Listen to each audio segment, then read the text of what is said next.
My name is Sofia Correa, and today I'm going to talk to you about ARMC5 mutations in macronodular adrenal hyperplasia. We're going to define what is ARMC5. ARMC5 stands for armadillo repeat containing 5, which is a protein coding gene in humans that is located in the chromosome 16. And since we're going to be talking about adrenal glands, I'm going to show you a video about the malfunctions of the adrenal glands. Follow along and find out what your symptoms might mean to you and your health. If you haven't done this already, you can go back and view the last 7 episodes and catch up. This time, our category is Section 8 and Section 9. It'll cover adrenal hypofunction and adrenal hyperfunction. So let's talk about hypofunction. The symptoms of hypofunctioning adrenals include can't stay asleep, crave salts, slow starter in the morning, afternoon fatigue, dizziness when standing up quickly, afternoon headaches, headaches with exertion or stress, and weak nails. The adrenal glands are 2 small glands that sit on the top of the kidneys. They produce several important hormones: cortisol to regulate glucose levels, aldosterone to regulate sodium and potassium levels, DHEA, which has immune modulating impacts, and what we call catecholamines, or adrenaline, noradrenaline. We also use the term epinephrine or norepinephrine, which acts as both hormones and neurotransmitters to excite what we refer to as the sympathetic nervous system, or the fight or flight mechanism.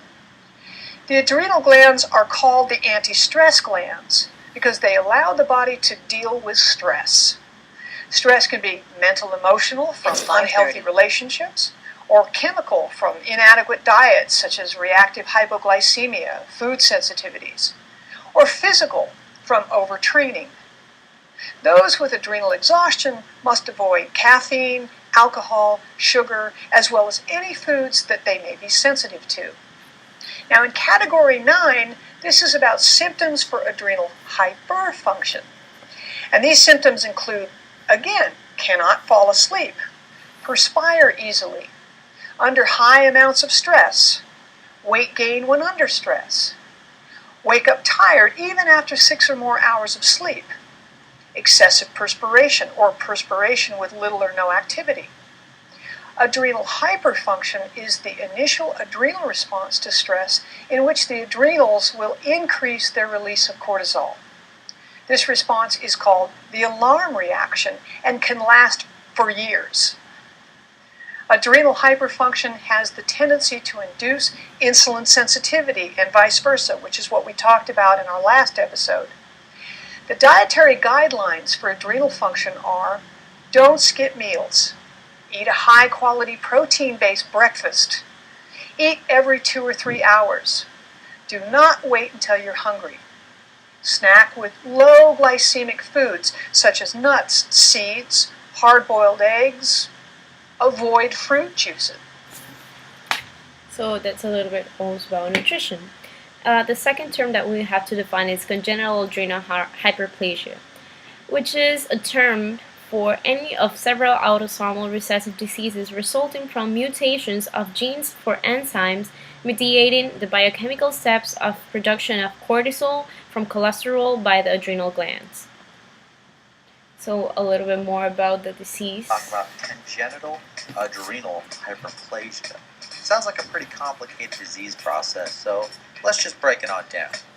Congenital. Congenital means existing at or dating from birth. Congenital adrenal hyperplasia is a recessive genetic disorder. It requires a copy of a specific mutation from both the mother and the father. This mutation may affect a child. More specifically, the 21-hydroxylase gene mutation is the most common cause of CAH. The 21-hydroxylase mutation exists in approximately 1 in every 60 people. Thus, CAH is listed by the National Institute of Health as a rare disease, a disease affecting less than 200,000 people within the United States. Be cautious, however. Despite a low population affected by this disease, the importance of a basic understanding of the process cannot be overemphasized. Failure or delay in treatment of CAH may have potentially fatal results. Alright, we can continue our breakdown now and talk about the adrenals. CAH affects the adrenal system. We will briefly review adrenal function to gain a better understanding of this disease process. The adrenal glands, sitting above the kidneys, are richly supplied with blood and with sympathetic nerve endings. Block sections show the blood supply and cellular arrangement of the adrenals. Two different regions are distinguishable. The cortex, controlled by the pituitary hormone ACTH, produces hormones which maintain body chemistry, and the medulla, which secretes adrenaline and noradrenaline to increase body activity. Congenital adrenal hyperplasia will generally affect the cortex of the adrenal glands. That's the light brown material. It's primarily responsible for producing three things. The first being aldosterone. Aldosterone is used by the kidneys to help maintain normal levels of sodium and potassium. Insufficient aldosterone production results in excessive sodium and water excretion. This can lead to salt deficiency, dehydration, and possibly relative hyperkalemia. So those are a few of the functions of the adrenal glands. Now, this was a study done by the New England Journal of Medicine, in which they said a little bit about the method, in which they genotyped blood and tumor of DNA obtained from 33 patients with corticotropin independent macronodular adrenal hyperplasia, and the effects of ARMC5 were tested in mature cell culture models. After they did this, they continued with the results, in which the most frequent somatic chromosome alteration was loss of heterozygosity at 16p. ARMC5 inactivation decreased steroidogenesis in vitro, and its overexpression altered cell survival. So they finally came to a conclusion in which some cases of corticotropin-independent macronodular adrenal hyperplasia appear to be genetic, most often with inactivated mutations of ARMC5, a putative tumor suppressor gene. Genetic testing for this condition, which often has a long term. And the pros and cons. Studying the genetics of the disease tells you a little bit more about it and can give you precise information to prevent and treat the disease itself. Also, there's a easy way to treat the disease, which is by supplying enough glucocorticoid or providing enough hormones, which the adrenal glands start producing. They don't really produce them if they're not working well. So Right now, this is a video I found and very I have- interesting because this little boy has adrenal hyperplasia, and he's talking about the treatment that he uses. general adrenal hyperplasia. And you can notice that for his not old age, he knows a little bit about the treatment, and also he receives several shots per day. Get solo protest on aliens in Illinois and nationwide also. And I'm going to show you what it kind of looks like because I have some at my house.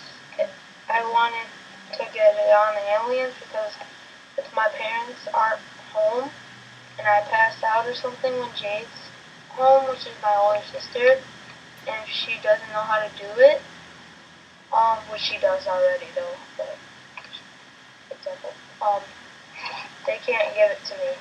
So this is how big the thing is, about that big.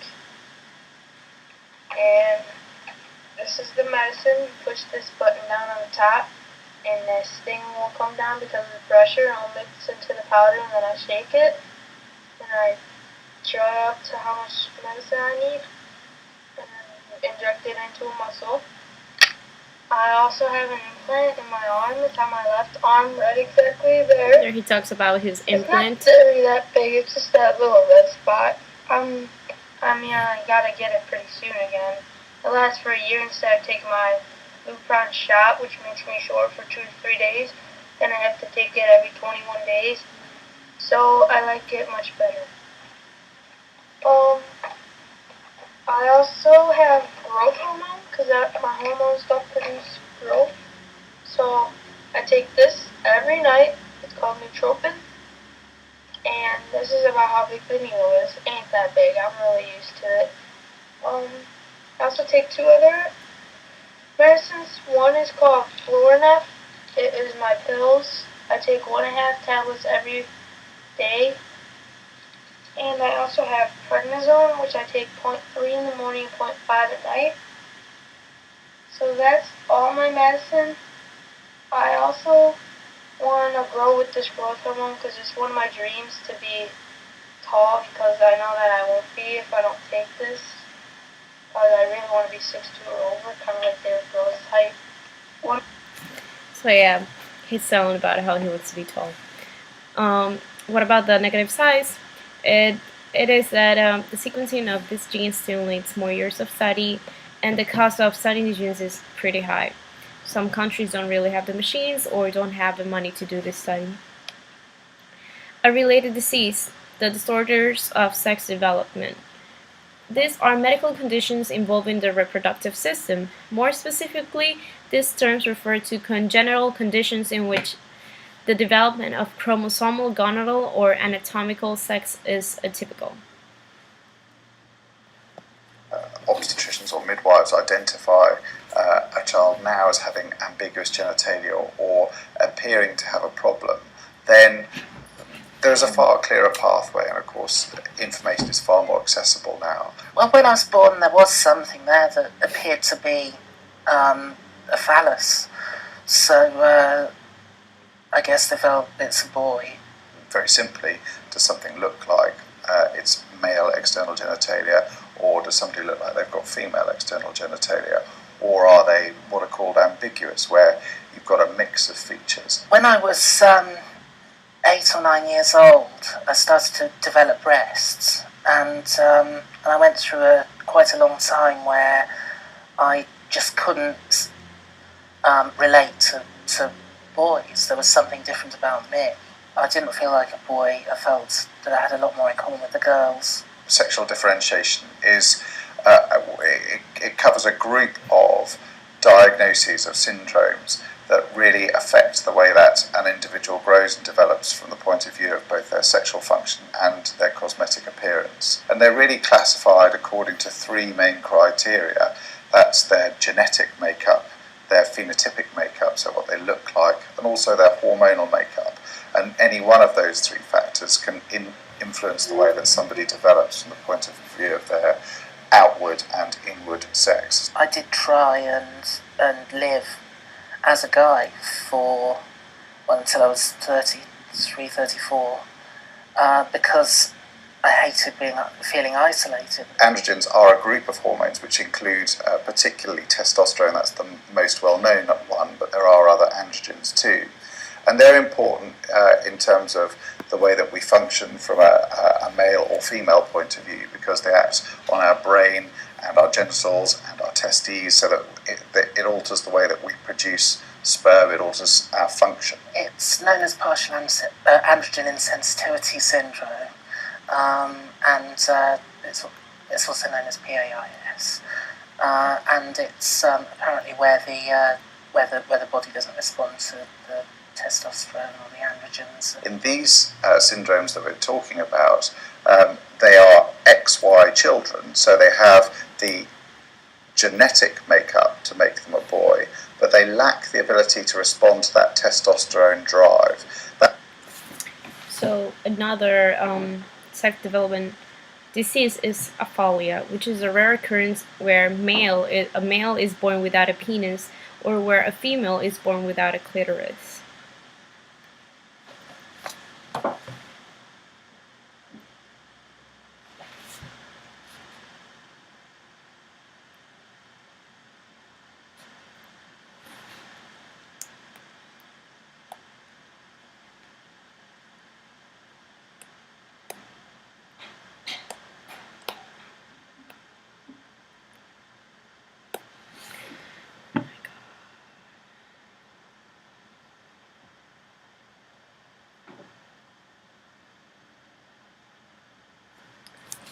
Well, anyway, since it isn't working, this is gonna be it.